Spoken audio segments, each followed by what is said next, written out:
हिंदी में यूपीएससी की तैयारी से संबंधित प्रोग्राम्स को देखने के लिए सब्सक्राइब करें study IQIAS Hindi. Hello and very good evening everyone, कैसे हैं सब। स्वागत है सभी का स्टडी IQIAS हिंदी में। हमारी केंद्र सरकार ने मसौदा प्रस्ताव जारी किया है E100 पेट्रोल के लिए, E100 फ्यूल के लिए। अब ये E100 फ्यूल इतना ज्यादा खास है कि सरकार अभी 1 अप्रैल 2026 से देश भर में जहां मैंडेटरी कर रही है E20 पेट्रोल को, वहीं दूसरी तरफ अब हम ये सोच रहे हैं कि E20 से सीधा हम लोग E100 पे जंप करेंगे, जो कि हमारे लिए बहुत ही बड़ा चैलेंज होने वाला है। बट इस पूरी परिस्थिति के दौरान क्या फायदा होगा सरकार को, क्या फायदा होने वाला है सिविलियंस को, और क्या ही निहितार्थ छुपे हुए, सारी बातें समझनी, क्या रास्ता आसान है जटिल है, वो सारे पहलू भी डिस्कस किए जाएंगे। So centre proposes higher ethanol blend in petrol, what E85 E100 roll out means for buyers. तो हर एक बात जानेंगे समझेंगे डिटेल में। सबसे पहली स्थिति यह है कि अभी केंद्र सरकार ने किया क्या है। तो देखिए, फिलहाल केंद्र सरकार ने केंद्रीय मोटर वाहन नियम 1989 में संशोधन करने के लिए एक मसौदा अधिसूचना जारी की है। यानी कि अभी सरकार ने केवल बताया है, नोटिफिकेशन जारी करते हुए बताया है कि सरकार क्या फोकस कर रही है। तो मेनली सरकार को E85 और E100 तक पहुंचने के लिए केंद्रीय मोटर वाहन नियम 1989 में करना पड़ेगा संशोधन। देखिए, ये हमारे देश की खास बात है और वो यही है कि आपको जो भी काम करना है उसके लिए पहले आपको रिटर्न में चीजें मेंशन करनी पड़ती है, नियमों में कानूनों में शामिल करना पड़ता है, तब आप उसको प्रैक्टिकली लागू कर पाते हैं। तो जब ये संशोधन हो जाएगा केंद्रीय मोटर वाहन नियम 1989 में, इसके बाद से ही फिर आगे की चीज सोची जा सकेगी कि अब इसको पूरा कैसे करना है। तो सरकार मेनली यही टारगेट कर रही है कि हम लोग E85 and E100 petrol blending तक पहुंच जाए, और ये हम लोगों के लिए उच्च इथेनॉल ईंधन को औपचारिक बनाने का ही रास्ता है जो मसौदा प्रस्ताव जारी किया गया है। अब फिलहाल मैंने जैसे कि क्लियर किया कि भाई 1 अप्रैल 2026 से ही सरकार ने अभी E20 को देश भर में मैंडेटरी किया है। अब सीधा हम लोग बात कर रहे हैं E100 की, जहां E20 तक पहुंचने में हम लोग को एक लंबा समय बिताना पड़ा है। E100 क्या हमारे लिए इजी हो जाएगा, देखते हैं कि क्या स्थिति है। अच्छा, एक क्वेश्चन ये भी है मन में कि E100 का मतलब क्या है।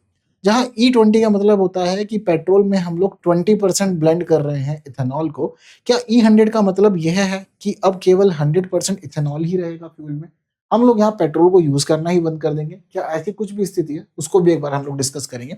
सबसे पहले अभी जो सरकार ने यहाँ पर अधिसूचना जारी की है, उस अधिसूचना में किस तरह के संशोधन सरकार सोच रही है, उस पर एक बार ध्यान देने की जरूरत है। तो देखिए, सबसे पहले एक जो नया ईंधन प्रकार है सरकार ने वो इंट्रोड्यूस किया है।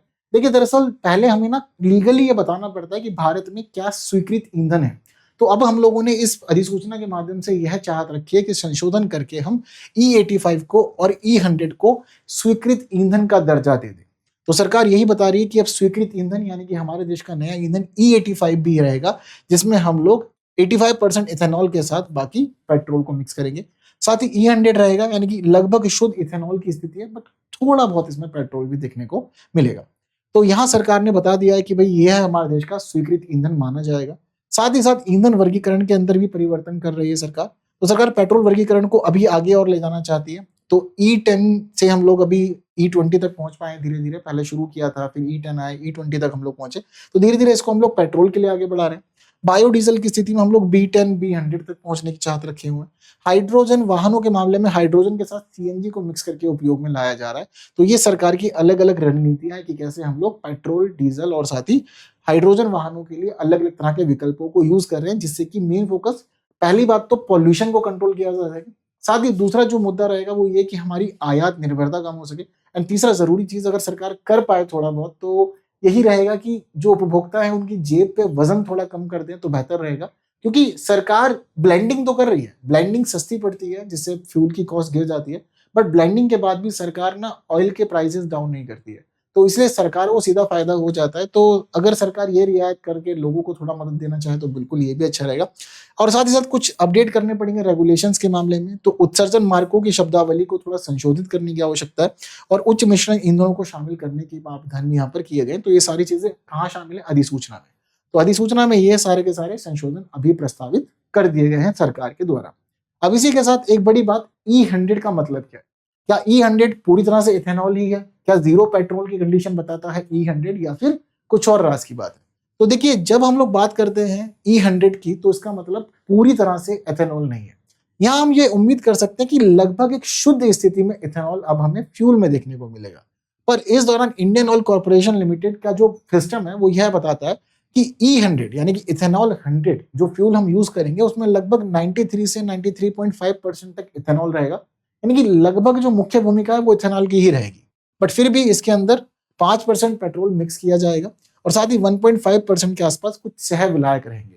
जब ये सब मिलजुल करके काम करेंगे तो ही ये सक्सेसफुल हो पाएगा, अदरवाइज केवल और केवल हम इथेनॉल यूज करें तो वो सभी चीजों को सक्सेसफुल नहीं बना सकता है। तो ये लगभग शुद्ध इथेनॉल की स्थिति है, बट पूर्ण इथेनॉल की स्थिति ये नहीं कहलाएगी। हम लोग सैद्धांतिक तौर पर इसको E100 कह रहे हैं, बट वास्तविक तौर पर 100% इथेनॉल नहीं है इसमें। अगली बड़ी चीज सरकार क्यों कर रही है, तो देखिए पहले बड़ी जो उद्देश्य है, देखो पर्यावरण का मुद्दा हमारे लिए बड़ा महत्वपूर्ण है। तो पर्यावरण संरक्षण, पर्यावरण सुरक्षा की दिशा में ये फैसले बहुत ज्यादा खास हैं और आने वाले समय में बिल्कुल हमें मदद करेंगे पर्यावरण की दिशा में, जलवायु परिवर्तन से लड़ने के लिए, पर्यावरण सुधार के लिए, वायु प्रदूषण सुधार में हर जगह मदद होगी।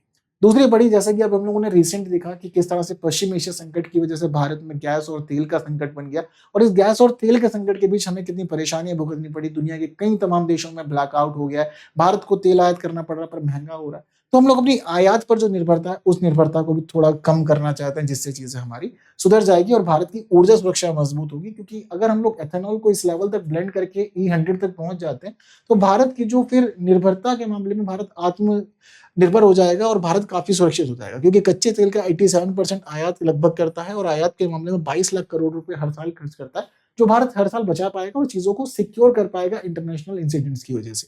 आयात निर्भरता में कमी से घरेलू जैव ईंधन उत्पादन को भी हम लोग बढ़ा सकते हैं और देखो वैश्विक जोखिमों से हम हर तरह से बच सकते हैं। अगर हम सभी चीजें खुद से कर रहे हैं तो फिर बाहर समुद्रों के मार्ग में क्या हो रहा है क्या नहीं हो रहा है, कहीं पे कोई हिस्सा अव्यवस्थित है, वो हमारी चीजों को बहुत ज्यादा दिक्कत दे नहीं पाएगा, हम यहाँ बहुत स्टेबल रहेंगे। इसी के अलावा एक बड़ी चीज वर्तमान स्थिति क्या कहती है, तो 1 अप्रैल 2026 से सरकार ने लागू किया है E20 लागू किया है देश भर में, यानी कि अब E20 आपको फ्यूल हर जगह मिल जाएगा और ये मैंडेटरी कर दिया गया है। बट इसी का सरकार का मेन फोकस है फ्लेक्स फ्यूल वाहनों के ऊपर और साथ ही उच्च मिश्रण के ऊपर। सरकार चाह रही है ये फ्लेक्स फ्यूल रहना चाहिए, यानी कि जितना भी हो सकता है डाइवर्सिटी लेकर के आओ, अलग अलग ईंधन को यूज करो और कोशिश करो पर्यावरण का भी हम लोग यहाँ पे हित देखें और साथ ही अपनी आयात निर्भरता को भी हम लोग कम कर सकें। भविष्य के लिए भी सरकार ने रणनीतियां डिसाइड की हुई हैं, जहां एक तरफ सरकार कह रही है कि E85 E100 तक हम लोग जाएंगे, वहीं दूसरी तरफ सरकार 2027 में 1 अप्रैल से कैफ 3 मानदंड लागू करने पे फोकस कर रही है। ये सीधे तौर पर यह देखते हैं कि ये कंपनी ने जो एक पूरा वाहन का बेड़ा तैयार किया उससे कितना उत्सर्जन हुआ है कार्बन का।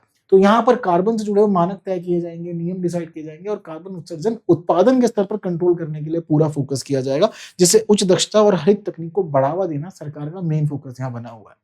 इसी के साथ क्या हम लोग E100 तक पहुंच सकते हैं और ये सक्सेसफुल होगा? अगर ऐसा कुछ है तो क्या दुनिया के किसी और देश में हुआ है? तो देखिए ब्राजील इस मामले में एक हमारे लिए इंपॉर्टेंट उदाहरण है, क्योंकि ब्राजील में खास तौर पे E100 फ्यूल का ही यूज किया जाता है और ये व्यापक तौर पे होता है। इसके बाद दूसरा है स्वीडन, जहां पर E85 का उपयोग बहुत सामान्य है। यूरोप में खास तौर पे E5 से E10 अभी प्रमुख बना हुआ है, ये भी धीरे धीरे इसको आगे बढ़ा लेना चाहते हैं। अब इस दौरान निर्माताओं के लिए क्या स्थिति रहेगी, तो देखो निर्माताओं के लिए मौका तो बहुत अच्छा है, कहते हैं ना कि आपदा व अवसर, तो मौका तो बहुत अच्छा है लेकिन चुनौतियां बहुत है। अभी तक हमारे जो वाहन निर्माता हैं वो अपने वाहनों की क्षमता को E20 के अकॉर्डिंग ढालने में लगे हुए थे। उनका जो R&D था वो मेनली E20 पर फोकस कर रहा था। अब जहां देश भर में E20 को मैंडेटरी किया है, चीजें इनके लिए स्मूथ हो गई है, तो सरकार अब नया टास्क दे रही है कि भैया एक काम करो, E20 से सीधा E100 तक फोकस करो। तो ये नए चैलेंजेस है जहां भी लोगों को निपटना है और चीजें सुधार करनी है। तो इंजन डिजाइन बदलना पड़ेगा कि किस तरह से हम E100 के अकॉर्डिंग ईंधन बना पाए, इंजन को बना पाए। इसके अलावा इथेनॉल की उच्च संचारक प्रकृति के आधार पर कैसे हम वाहनों को और भी अधिक एफिशिएंट बना सकते हैं, वो इन्हें ध्यान रखना है। तो नई तकनीकों का विकास और घरेलू उत्पादन में वृद्धि के अवसर तो हैं, बट चैलेंजेस भी बहुत बने हुए हैं। उपभोक्ताओं के लिए एक अच्छी चीज ये है कि देखो पर्यावरण की दिशा में तो उनको सीधे तौर पर लाभ देखने को मिल ही रहा है। एक अच्छा इंजन प्रदर्शन भी यहाँ पर रहेगा इथेनॉल यूज करते हुए और उम्मीदें हैं कि ईंधन लागत में कमी होगी। अगर हम लोग बात करें पेट्रोल की, तो पेट्रोल के कंपैरिजन में अगर हम लोग एथेनॉल को सोचते हैं तो एथेनॉल जनरली सस्ता पड़ता है। अब जब मेनली हम लोग एथेनॉल के माध्यम से ही गाड़ियां चला रहे हैं तो हमारी जो फ्यूल की कॉस्ट है वो डाउन भी होनी चाहिए, हम इसकी उम्मीद करते हैं। बट अभी तक भारत में ऐसा हुआ नहीं है और हम लोग E20 तक भी पहुंच चुके हैं। तो आगे सरकार से बस यही कह सकते हैं कि सरकार देखो पर्यावरण सोच रहे हो, आत्मनिर्भरता को कम करने की सोच रहे हो, चीजें अच्छी हैं, दिक्कत नहीं है, लेकिन थोड़ा सा उपयोगकर्ताओं की जेब पे भी यहाँ पर थोड़ा ध्यान दिया जाए, जो कि वास्तविकता भी है, तो यह थोड़ा बेहतर रहेगा। हर चीज का सीधा प्रॉफिट सरकार को नहीं लेना चाहिए ना। इसके साथ साथ प्रारंभिक बाधाओं का मुद्दा, तो देखो शुरुआती तौर पर परेशानी रहेंगी ही। अभी जिन लोगों के पास में इनके अनुकूल वाहन हो जाएंगे वो तो चीजों को यूज कर सकते हैं, बट जिनके वाहन अनुकूल नहीं है तो उनको तो परेशानी रहेगी ना, उनको ज्यादा खर्च करना पड़ेगा। जैसे कि वर्तमान में E20 के मामले में भी हो रहा है। अब जिनकी गाड़ियां BS3 BS4 है उनकी गाड़ियों को सिस्टम नहीं सपोर्ट कर पा रहा है पूरी तरह से E20 को। इसका मतलब वो फ्यूल तो यूज कर रहे हैं लेकिन माइलेज उस तरह से नहीं आ रही जो कि जनरली इनको 1 लीटर पेट्रोल में मिला करती है। और साथ साथ ईंधन उपलब्धता भी जरूरी है। देखो अभी आपको अवसंरचना पे भी काम करना पड़ेगा। सपोज कि इंजन भी बन जाता है और हम ईंधन भी पूरी तरह से बना लेते हैं तो अभी अवसंरचना बनानी पड़ेगी, पेट्रोल पंप पे सिस्टम डेवलप करने पड़ेंगे, पाइपलाइन सेटअप करनी पड़ेगी, इस पे बड़ा खर्च होगा। तो वो चीजें भी यहाँ पर खास है। तो एक तरफ यहाँ पर इंपॉर्टेंट चीज है जहां हम लोग पेट्रोल को ब्लेंड करने फोकस कर रहे हैं और 100% तक ब्लेंडिंग पे फोकस कर रहे हैं। दूसरी तरफ बात केवल और केवल सरकार की ऑटोमोबाइल्स तक नहीं है, यानी सरकार केवल कार और बाइक्स वगैरह पे ही फोकस नहीं कर रही, सरकार एविएशन के सेक्टर पे भी फोकस कर रही है कि किस तरह से हमारा जो एविएशन टर्बाइन फ्यूल है वहां पर भी हम लोग ब्लेंडिंग करके ईंधन को पर्यावरण अनुकूल बना सके। तो अनिवार्य वस्तु अधिनियम 1955 के तहत सरकार संशोधन करने का काम कर रही है और एविएशन टर्बाइन फ्यूल के अंदर इथेनॉल मिश्रण की सरकार अनुमति ले रही है। तो इसमें सरकार ने यही चीजें क्लियर की हैं कि एविएशन टर्बाइन फ्यूल विपणन विनियमन आदेश 2001 में संशोधन किया जाएगा और सरकार का टारगेट यह है कि 2027 में एटीएफ में यानी कि एविएशन टर्बाइन फ्यूल में 1% एथेनॉल मिक्स करेंगे। इसके बाद 2028 में 2% मिक्स करना लगेंगे। 2029 में 3% का टारगेट अचीव करने का फोकस है। इस तरह से धीरे धीरे सरकार हमारे विमानन क्षेत्र में भी एथेनॉल मिश्रण के ऊपर ध्यान दे रही है। तो चुनौतियां क्या रहेगी इस दौरान? चुनौतियां हैं, बिल्कुल है। पहली दिक्कत तो देखो अवसंरचना विकास की है। अब अगर ने अगर सभी चीज सक्सेसफुल कर ली तो आपको देश भर में इसके लिए सेटअप बनाना पड़ेगा कि लोगों तक ये ईंधन पहुंचाने का मार्ग भी होना चाहिए। अगर लोगों तक ईंधन नहीं पहुंचा पाओगे तो यूज कैसे कर पाएंगे? तो ईंधन पहुंचाने पे भी एक बड़ा खर्चा आएगा, वो दिक्कत की बात है। फिर साथ ही इसके अकॉर्डिंग वाहन होने चाहिए, वाहन अनुकूल होने चाहिए E100 के लिए, E85 के लिए, उसके अकॉर्डिंग चीज आपकी आगे बढ़ पाएंगी। तो अभी इंजन के ऊपर काम करना है, R&D करनी है, नई शोध करनी है, वाहन अनुकूलता पे इनको अभी बहुत मेहनत करनी पड़ेगी, जिससे लागत और तकनीकी बाधाएं फेस करनी पड़ेंगी। बहुत ज्यादा लागत आने वाली, तकनीकी बाधाओं से भी दिक्कत अभी आएगी और नीति क्रियान्वयन में समन्वय बहुत जरूरी है। एक तरफ से धीरे धीरे पेट्रोल डीजल के उपयोग को कम करना है, धीरे धीरे एथेनॉल के यूज को बढ़ाना है। अचानक झटके से कुछ नहीं हो पाता, धीरे धीरे ही चीजें बदलेंगी। तो विकल्प अभी क्या है सरकार के पास? पहला विकल्प तो यही है कि फ्लेक्स फ्यूल वाहनों को प्रोत्साहन दिया जाए, जितना हो सकता है अच्छा रहेगा। साथ ही जैव ईंधन उत्पादन को बढ़ावा दिया जाए, क्योंकि दरअसल अभी दिक्कत यह है कि हम लोग जो एथेनॉल प्लांट करने की सोच रहे हैं, इथेनॉल से हमारे कृषि के ऊपर भी दबाव पड़ेगा, क्योंकि कृषि के ही संसाधन होते हैं जिनका उपयोग करके एथेनॉल बनाया जाता है। तो कृषि पहले हमारे खाने पीने की आवश्यकताओं के लिए जरूरी है और परेशानी आ जाती है। अब ऐसे में हमारे देश की ईंधन की निर्भरता भी अब कृषि क्षेत्र पर ही आने वाली है। अनुसंधान और विकास में बड़ा निवेश करना पड़ेगा। साथ ही साथ सार्वजनिक जागरूकता भी लानी पड़ेगी, लोगों को समझाना पड़ेगा कि E20 यूज करना है, E100 यूज करना है, क्यों फायदेमंद है। चरणबद्ध कार्यान्वयन भी यहाँ पर महत्वपूर्ण है कि सीक्वेंसली धीरे धीरे चीजों को चेंज किया जाए, तब जाके अच्छे से हो पाएगा। तो यही है वो पूरा मामला जो सरकार सोच रही है कि अब हम लोग E100 तक पहुंचेंगे। क्या निहितार्थ है, किसके लिए क्या अर्थ है, वो भी सारी बातें आपने समझ ली है। इन्हीं सारी बातों को समझने जानने के बाद उम्मीद करते हैं कि आपको हर एक बात समझ आ गई होगी, बट ये वीडियो बाकी लोगों तक जरूर पहुंचानी है। इसके बाद आपको एक बात और बता देते हैं कि अगर आप चाहते हैं कि इस तरह से करंट अफेयर्स आपका बहुत अच्छा हो जाए तो जुड़िए सुबह 9 बजे, क्योंकि द हिंदू न्यूज़पेपर का हिंदी में एनालिसिस होता है, साथ ही एडिटोरियल डिस्कशन भी हम लोग करते हैं। और साथ ही साथ आप लोगों के लिए आज लास्ट डे है और स्टडी IQ दे रहा है आपको एक खास ऑफर, ठीक है। तो 30 अप्रैल तक के लिए ही ये ऑफर अवेलेबल था, जिसमें आप लोग को मिल रही है 50% डिस्काउंट के साथ साथ डबल वैलिडिटी, और आपकी फीस भी रिफंड हो जाएगी अगर आप लोगों ने प्रीलिम्स एग्जामिनेशन क्लियर किया है। तो KL लाइव कोड यूज करना है आपको डबल वैलिडिटी के लिए, 50% डिस्काउंट के लिए, साथ ही फी रिफंड के लिए भी। 2027, 28, 29 के बैचेस हमारे पास अवेलेबल हैं। क्लासेस पूरी मिलेगी, mentorship, study material, test series, सारी सुविधा जो आपकी तैयारी को अच्छा बना सकते हैं, सब कुछ आपके लिए अवेलेबल है। बस KL लाइव कोड याद रखना।